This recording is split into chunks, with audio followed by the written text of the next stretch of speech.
Turn your Bibles to Matthew 25. Use this Bible instead. Matthew 25.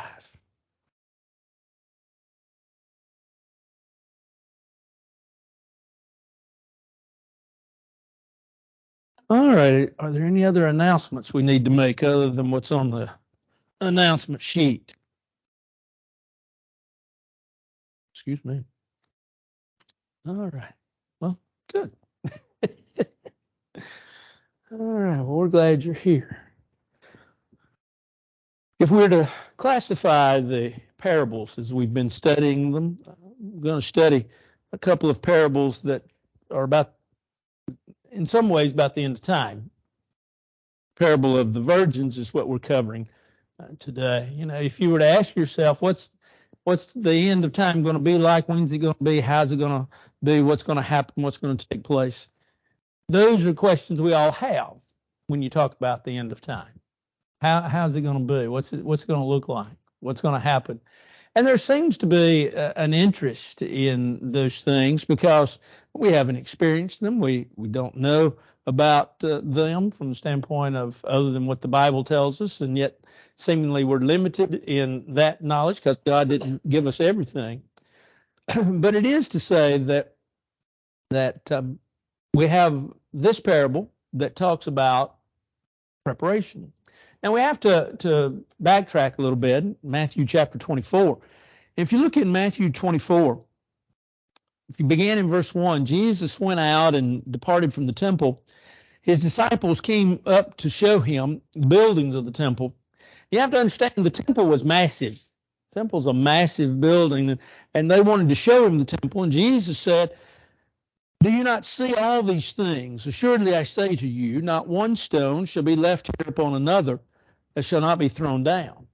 Now, he said on the Mount of Olives, and this is Matthew 24 and Matthew 25 are called, sometimes if you read, they're called the Olivet Discourse or the Olivet Sermon, much like the Sermon on the Mount, because Jesus sat down on Mount Olivet and his disciples came to him, and privately they asked him, and notice they asked him two questions.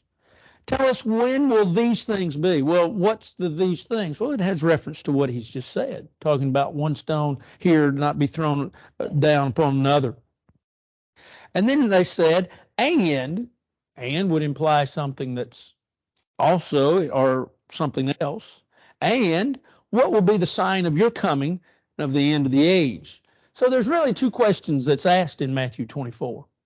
When's the destruction of Jerusalem? And when is the end of Earth's time?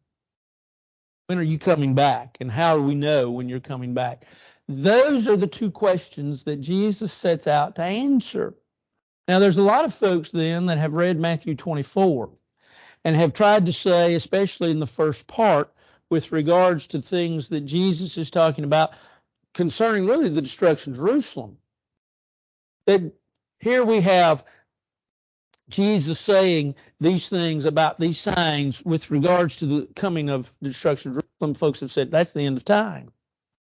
But that's not what Jesus was teaching. He was answering two questions. There seems to be, especially around verse 36, especially of the 24th chapter, there's a change. There's a change. But of that day and hour, well, what's that day and hour? Well, that's the second coming. So in other words, up until that point, he'd been answering the first question. Tell us about the destruction of Jerusalem. And he answers that. And then he begins in verse 36, and so he begins to talk about the end of time. And it gives us some great insights into the end of time. Well, in Matthew 25, then, as we have it divided, and remember, this is the same sermon, this is the same discourse. He's still talking about the end of time. Matthew chapter 25, he talks about and gives a parable. He gives two parables, actually, and we'll see how far we get today is thus allow us for next week as well. But we want to talk about a parable that we're very familiar with, parable of the virgins. 5 wise and the 5 foolish virgins. Let's talk about this. This is a marriage feast. Now, there's not a lot of things that are known about the marriage customs of that day and age. There's some, and there's conflicting. I looked into it, and I found conflicting ideas about marriage. But I guess it's sort of like today. You go to a wedding ceremony today, and there's all kinds of different things. There's unity candles, there's not unity candles. I went to one, Suzanne and I went to one several years ago. They had unity sand. Now, I don't know what that means, but they're still married and have 3 kids, so it's all right, I guess. You have candles, you have our kids did not do the traditional wedding. Here's 2 kids raised in the church. We could have been in a nice, cool church building. We were out in the middle of the woods. It was a wedding venue, but it was out in the middle of the woods in the hot of summer. Our kids love them. Nobody else, we do. But we sweated, and Ethan really sweated that day to put all this stuff out. And it was, I told Suzanne, I brought the outdoor or the indoors out. They had a big fireplace mantle they had found, and it represented something. And there was this door that you would put in an old house that she came through. We took all these things from the indoors and we brought them outside. Never figured that out. But weddings are different. I did a wedding back when we had Trick or Trunk. I had to to miss that, and I did a wedding. It was outside by a pond, and then to go to the reception, we had to ride in wagons. That's fun in a suit, but everybody's different. So, first century was no different. There were evidently differences in the weddings. But the best we can tell, there was, first of all, there was an arrangement, sort of, we'll give you that as we might call them the ABC, an arrangement that was made. Usually it's when children were very small, maybe infants. The father would arrange, the 2 fathers would arrange, the male father and the female father. They would say, okay, when our kids grow up, they're going to get married. Boy, wouldn't that be great?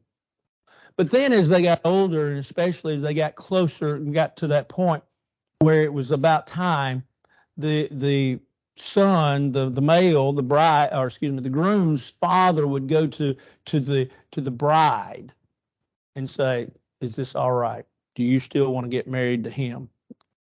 Do you, and she would have to consent. And if she didn't consent, it didn't go forward.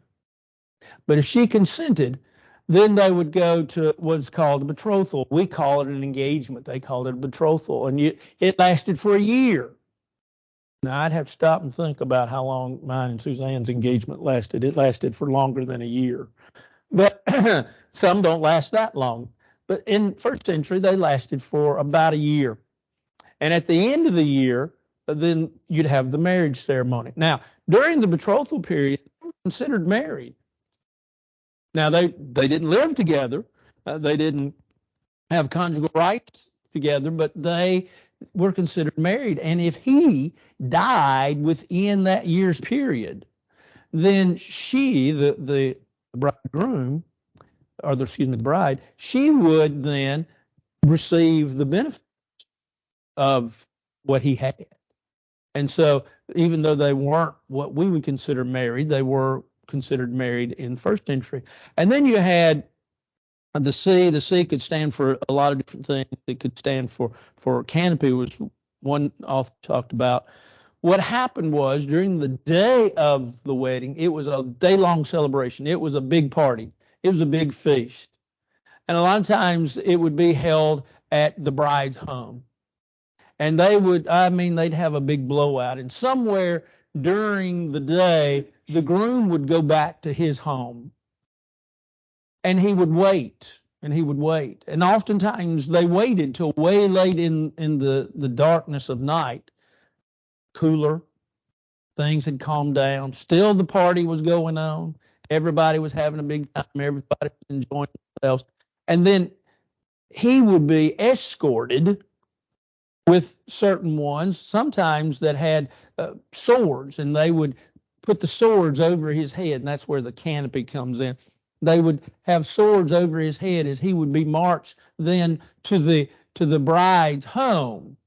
And then somewhere around the home, there would be a ceremony, and they would be considered married. That was first century way of doing it. Well, that helps get us a little understanding, if you will, of what's going on and why is it going on and why does it happen this way. Well, this was the customs of that day. The kingdom of heaven shall be likened to 10 virgins, Matthew 25, beginning verse 1, who took their lamps and went out to meet the bridegroom. The bridegroom's coming. Now, lamps, there are two contradictory ideas about lamps. When you think of lamps in first century times, you really think of genie lamps. That's really what they look like to me. Now, maybe they don't to you, but a pot on the end, and there would be somewhere where you could open it up at the top and pour in the oil, and there would be a wick in the spout end. Really, it wasn't really a spout, but it was an open end, and it'd have a wick, and you would light it, and then it would burn the oil, and you could replace the oil. That's what most people feel like these lamps are in Matthew 25. There is, however, as I was studying and preparing for this week, there is the thought that they were literally torches. And this individual went off into explaining the torches of first century. The problem I had with that was the carrying of extra oil and how that would, once a torch was lit, how it would go out and versus how it would maintain. So at least to me, it seems to be more like if you've seen pictures of the old, what looks very similar to a genie lamp, that was somewhat like that. And so here you have, as it says, 10 virgins. Now we might want to say, well, what virgins? Virgins are these folks that, what does it mean? Well, virgins, this word that's used here in Matthew 25 is the same word that's used in Matthew chapter 1 with regards to Mary. Beginning verse 18 following.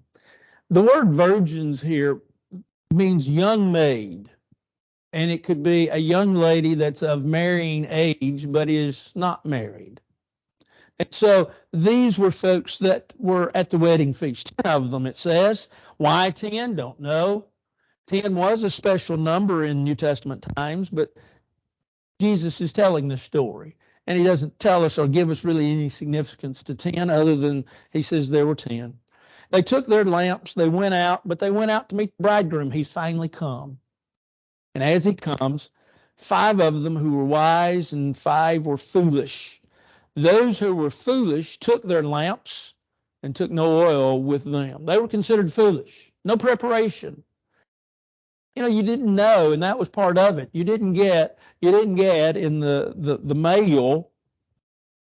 mail from Jerusalem that said, wedding May the 18th, beginning at 9 and going through, say, 12 midnight, and the bridegroom's going to come at 10. The wedding's going to be at 10. Usually now you get invitations, and one of the things you still ask with regards to invitations, or I do, is they'll say, wedding's at 6.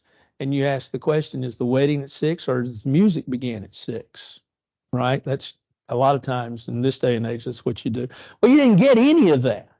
It was an all-day feast. It was an all-day festival. But there are those that came, and the foolish ones were considered, simply put, they had enough oil in their lamp, just in their lamp. That's all they had. And then you had those that, of course, were considered wise. Verse 4, it says, the wise took oil in their vessels with their lamps. So they had, if you will, they had more. They had their lamp, and it was full of oil, but they also had some sort of vessel container that carried more oil. And so they were prepared. And that's the difference between the wise and the foolish. One group was prepared for ever how long it took, and the other one thought, well, we've got enough to get by. And so Jesus then, of course, is going to show and make the story out and show us the points. Let's look, beginning in verse 5. While the bridegroom was delayed, they all slumbered and slept. So it's getting late. Matter of fact, it's midnight. Verse 6. a cry was heard, "Behold, the bridegroom is coming. Go out to meet him." Then all those virgins arose, trimmed their lamps. The idea of trimming your lamps is you trim your wick.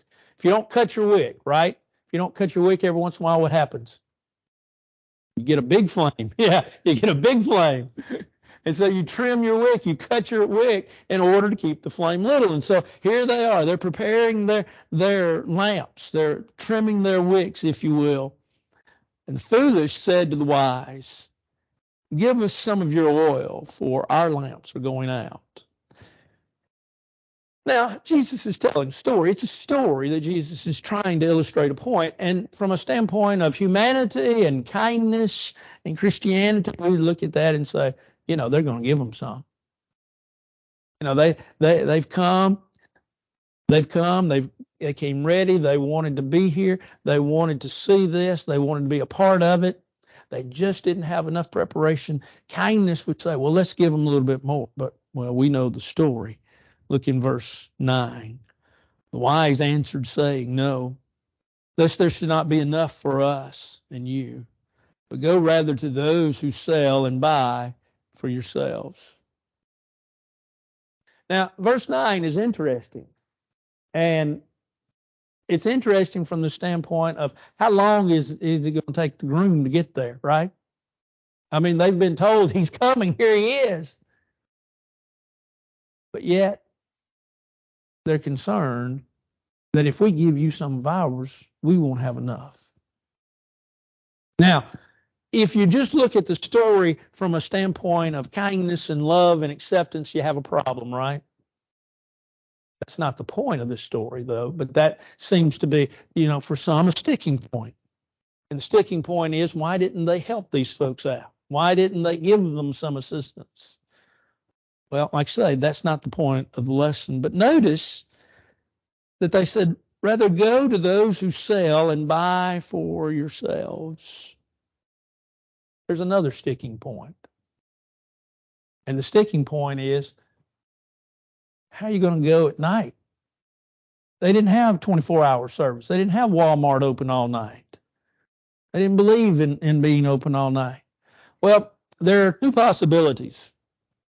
One possibility is that this was a marriage feast, and everybody came. Everybody was invited. It was a big blowout. It was always a big turnout, and so the markets may have been open because would have been known to have been going basically all day long. But there's a second possibility, and that is that in a smaller community, people are known, right? And you can go up, hey, can you get up and get me some oil? To the guy that owns the market. I still have a dentist, but the dentist I used to have before he retired, he used to tell me, he'd say, "Paul, if you need me anytime," and I could, because I did on one occasion, "if you need me anytime, call me, and I'll be glad to meet you down here, and we'll take care of whatever you need." And the time I needed him, he said, it was a cap had come off. He said, "I'll put some Vaseline in it, stick it back down, and I'll see you tomorrow." So, well, you didn't come down there like you promised. But anyway,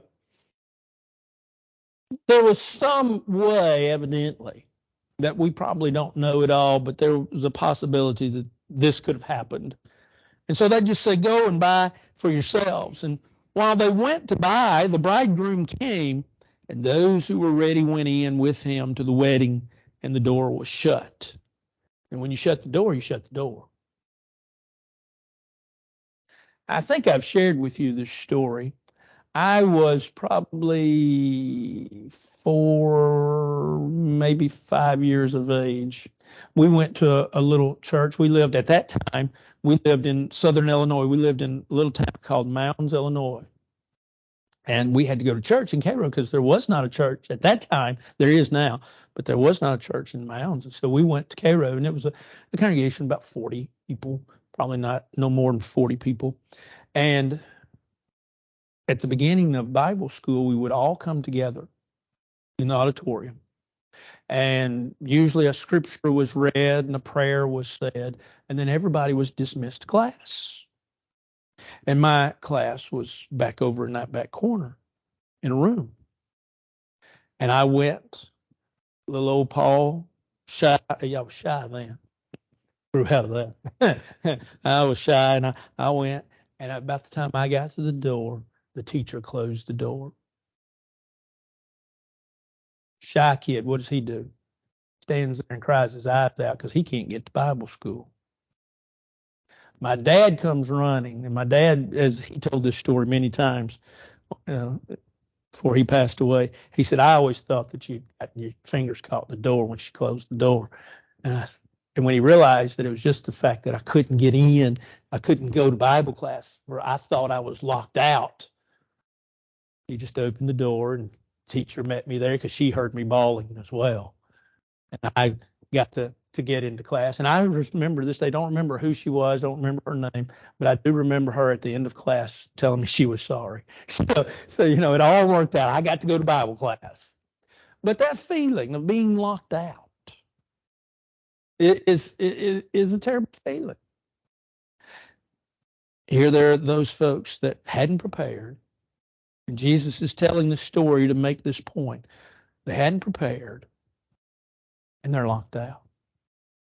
They can't get into the feast. They've been there all day long. They've worked themselves up with excitement. Can't wait.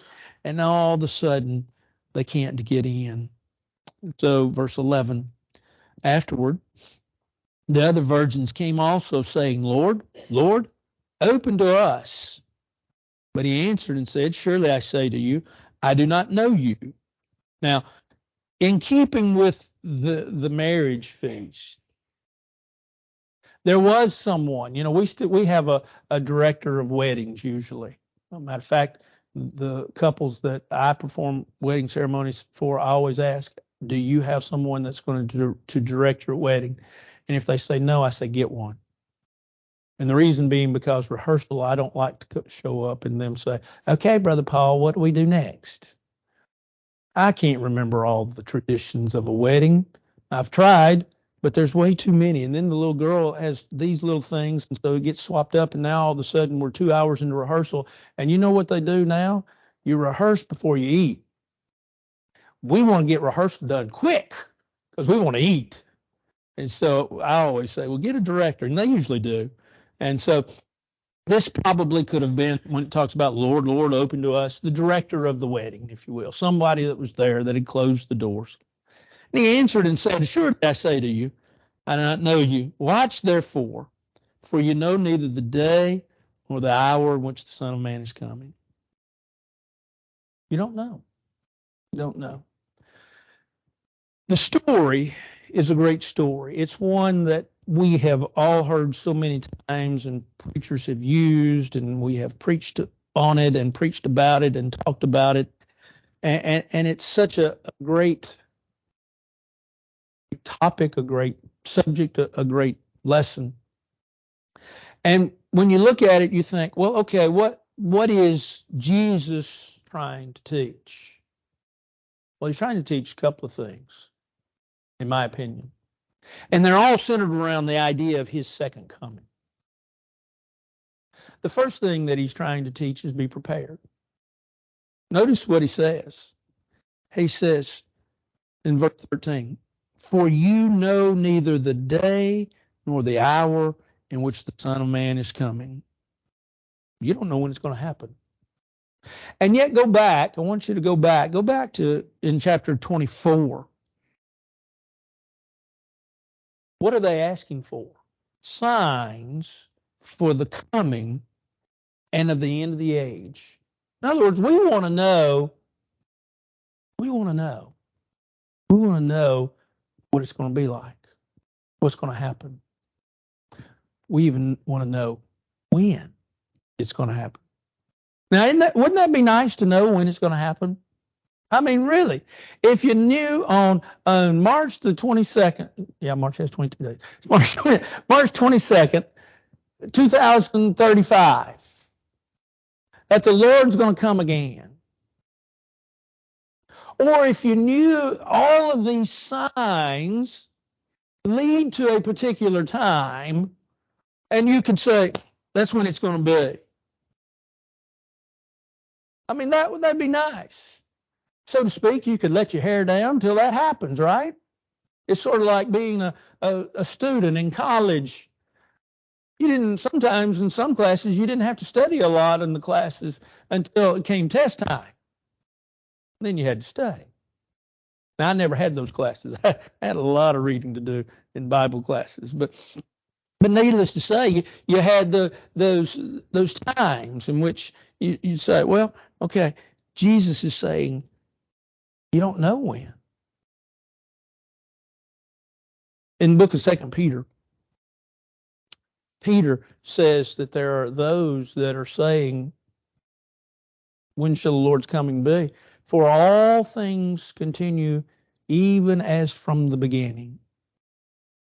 In other words, Peter says that there were those in his day that were saying, why do we need to get ready? Why do we need to do this Christian stuff? The Lord's really not coming back. If he were to come back, we don't know when he's coming back, but things that have been going along this way for years, they're just going to keep on going. And Jesus is trying to remind these people that no, you need to know something. You need to know that you need to be prepared. You don't know when he's coming. Story is told of a mother and a father, and they work shift work. And sometimes the mother would have to go in early. She worked nights, and she'd have to go in early. And sometimes the father would work over, and so it would be a little late. And sometimes there was a short gap in between mom leaving and dad arriving at home, and sometimes there was a longer gap in between mom leaving and dad getting home. And so the boys would come home and they'd be playing. And the mother would say, well, I got to go to work. Okay. You don't know when your daddy's coming home. So you all better be behaving when he gets here. And it worked on those boys. Because, like I say, sometimes it varied. Dad usually got home a certain time, but sometimes he had to work over. And so he didn't get home right when he was supposed to. And they knew to always be ready because they didn't know when he was coming in. For some, this looks like when Jesus says, okay, you don't really know when I'm coming back. For some, this looks like a pretty sadistic thing. But think about it. This is proving our genuineness. This is proving whether you really love the Lord or not. Your life and the way you live your life now is really proving whether, okay, I really love the Lord. There are particular religious beliefs in our day today that believe, all you have to do is accept the Lord in your heart and say this prayer and you're all right. Well, I have a lot of problem with that. First of all, that prayer is not in the Bible. Second of all, that's not the way the Bible teaches the plan of salvation. And so I have a lot of problems with it. But I got to thinking the other day as I saw one of these advertisements.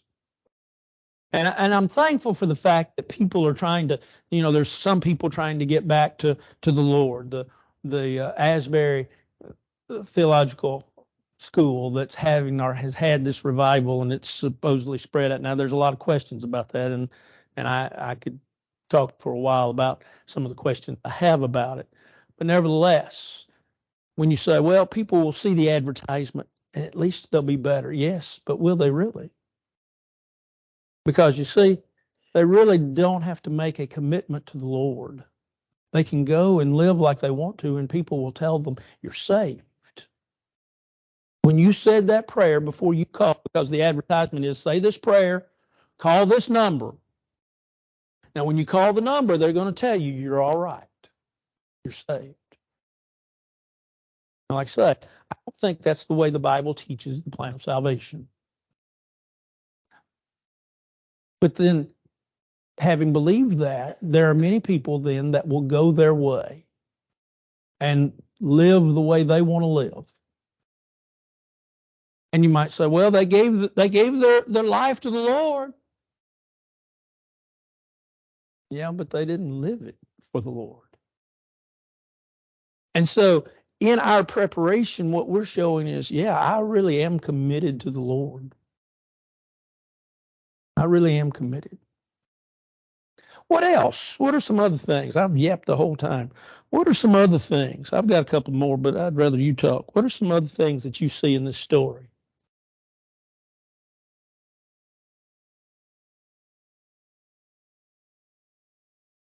Well, y'all are just full of it today. Well, how about the prepared will be welcomed? Part C.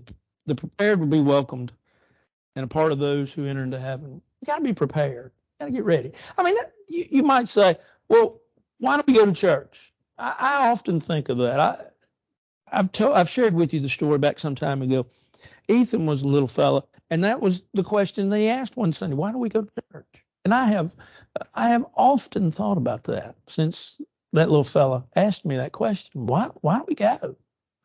Well, it's part of our faithfulness. It's not all of it. Unfortunately, we sometimes tend to measure an individual's faithfulness by their faithfulness to the worship service.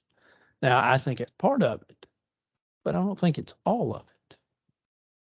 The unprepared, the prepared, excuse me, the prepared will be welcomed according to the story of the virgins. The prepared will be welcomed.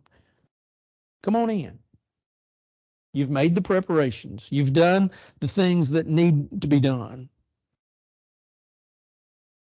But what about the unprepared? Well, look at part B. The unprepared for the coming of the Lord, they're going to be terrified. What do we do?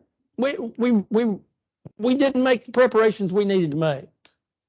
And not only terrified, but outside. And we've talked about the terror of being outside, the terror of coming up to the door and the door being closed.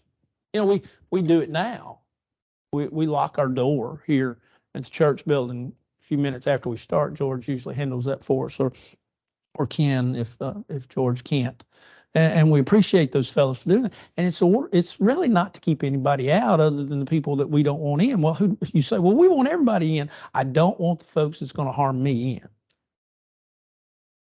But if somebody is willing and wants to come worship, we're going to let them in.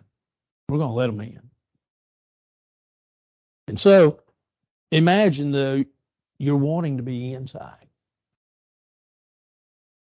but the door's closed. And you want in and you long to be in, but you're on the outside looking in. And then ultimately what happens is verse 11 and 12, you're denied. You can't come in. It's a it's a it's a parable really that should make us think. And it should really cause us to ask the question, am I really prepared for the coming of the Lord? Because I don't know when it's going to happen. He really didn't give me any signs. He really didn't tell me anything special. You know, when the moon, the third moon after the first blue moon, yeah, he didn't tell us anything like that. He said, get ready and be ready because I'm coming.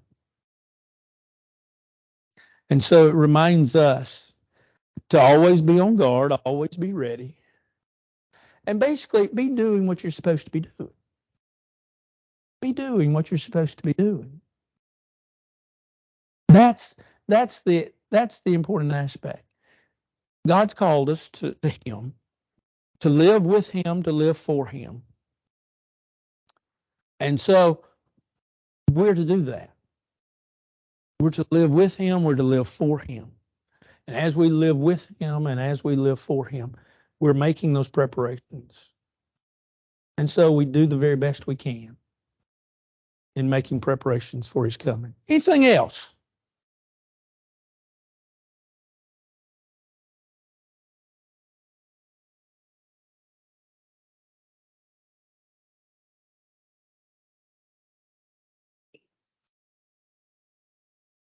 Yeah.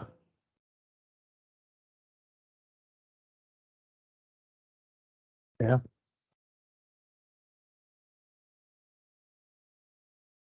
Good point.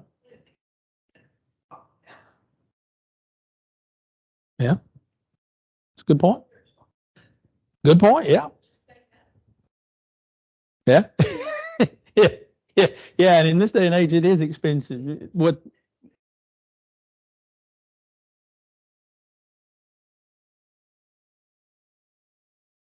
Yeah. Oh, yeah.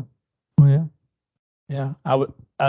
In thinking about that, the wedding that I performed back in October, the girls, they had dresses, matching dresses and shoes that matched. And of course, Karen knows about all how it all goes. But they had all that. And I know, like, a couple of those little girls I've known since they were little girls. That's why I still refer to them as little girls. And uh, they were beautiful, but one of them had just gotten married 6 months prior. One of the other ones is now engaged, and that I knew. There were a couple others that I didn't know in the wedding party. But these kids didn't have a lot of money. Those things cost. And then they had, you go showers, and man, you go to showers and you have teas and showers, and then you have, oh, it's all that stuff. And it gets costly. It does. And I thought about especially one of them. I thought, uh, I wonder how financially you were able to do that. But those two were great friends, had been friends for many years. So it's understandable the sacrifices probably she had to make. So very, very good point. Anything else? Very good. Well, all right. Some of you have been pointing up at my eye, so I'm going to go on and tell you. Suzanne said, "Shut up," and I thought she said, "Stand up," and so she hit me. It's not true. I had a sty on my eyelid that had been there for a couple of months, and about Wednesday it decided to leave, but it's left a lasting impression for a while. The doctor assures me it will go away. It has gone away. So now it's just a matter of healing. So that's what's going on with me. So if I rub my eye, I don't think anything about it. I'm not contagious or anything like that. So, all right. Well, let's look at beginning in verse 14. I thought it interesting, just to point something out. I was looking again. Sellers Crane. You all probably know Sellers. Sellers, I know, has been here. Sellers wrote back. It came out maybe 6, 7 years ago now, a 2-volume commentary on the Truth for Today commentary series. Sellers wrote a commentary on the book of Matthew, and I was looking his the other day, and he says that all of Matthew 25, there's basically 3 parables, and there's 3 parables. I disagree with Sellers on the last or the third parable, but we have at least the second parable, the parable of the talents, that's found in Matthew 25. We'll go on and start that, and we'll see how far we get, and however far we get is where we get, and we'll move forward in that direction. Well, preparation. Preparation was the key in the story in the parable of the virgins. Preparation needs to be made with regards to the coming. And really, for me,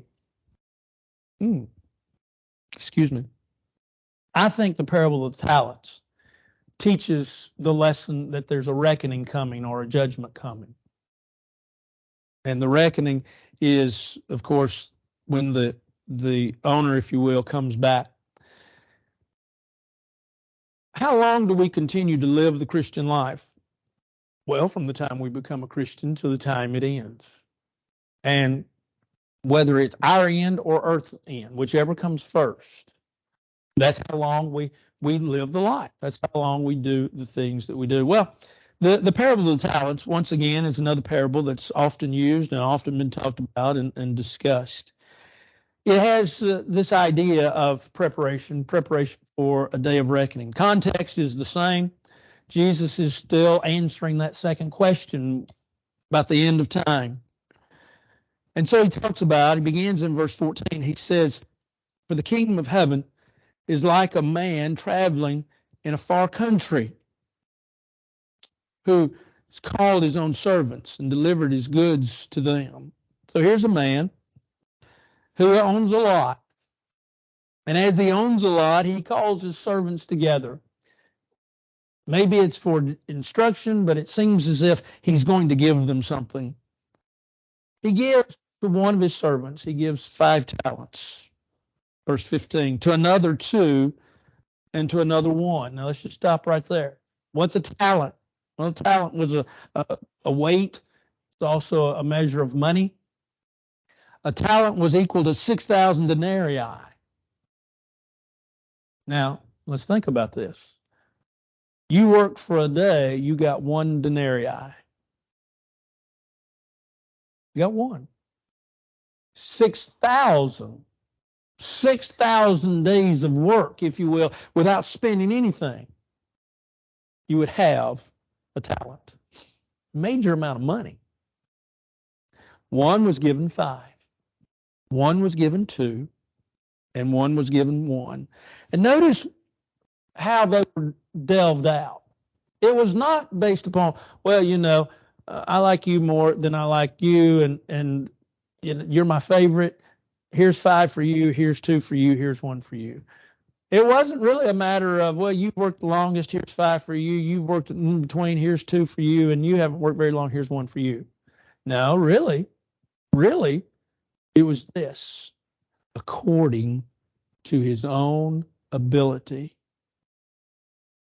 In other words, this is all you can handle. This is what you can handle. This is all you can handle. And this is what I'm going to give you. And so 5, 2, and 1, given that amount based upon what they can handle. Now you've seen people like that, right? I mean, if I had stacks of $1,000, maybe, in hundreds, here's 1,000, here's 1,000, here's 1,000. Some of you could do better with it than others. And I'd know what you would do with it. This one was going to blow it this way. This one's going to do this with it. And this one's going to do that with it. How are you going to handle it? That's the key. And that's the key to this story. And since George is leaving, we're going to stop right there because that's probably the best place to stop in the story. But it's each man according to his ability. Remember that idea. They're not being judged. Now think about the story. If you have time to think about the story this week, think about it from this standpoint. They're not being judged based upon their ability from the standpoint of 5, 2, and 1. That's not what they're called upon to do. The basic principle is use what you've got and use it to the best of your ability. Whatever your talent is, we'll go on and just say this, and we'll get it. We'll talk about it more next week. Whatever your talents and abilities are, and sometimes our talents and abilities change. And by the way, like I say, this talent is money. This is not ability. But whatever our talents and abilities are, sometimes they change. As we grow older, they change. And that's all right. It's using what you have. And we'll talk about that next week. Anything else? Well, if you don't mind, let's bow for a word of prayer, please. Our Father in heaven, we're thankful for this day, for the blessing of it. Thankful for the opportunity to study your word. Help us to be individuals that are always prepared for your coming, knowing that one day you will come back, and knowing one day that we'll give an account of the way we've lived our life. Help us to live faithful and true, to be your servants, to be what you would have us to be the light that shines in our community and shines to those that we come in contact with. We ask that you watch over us, that you bless us and keep us, that you forgive us of all of our sins and hold us as we hold to you. For this is our prayer in Christ's name, amen. Thank you. Have a great day, great week.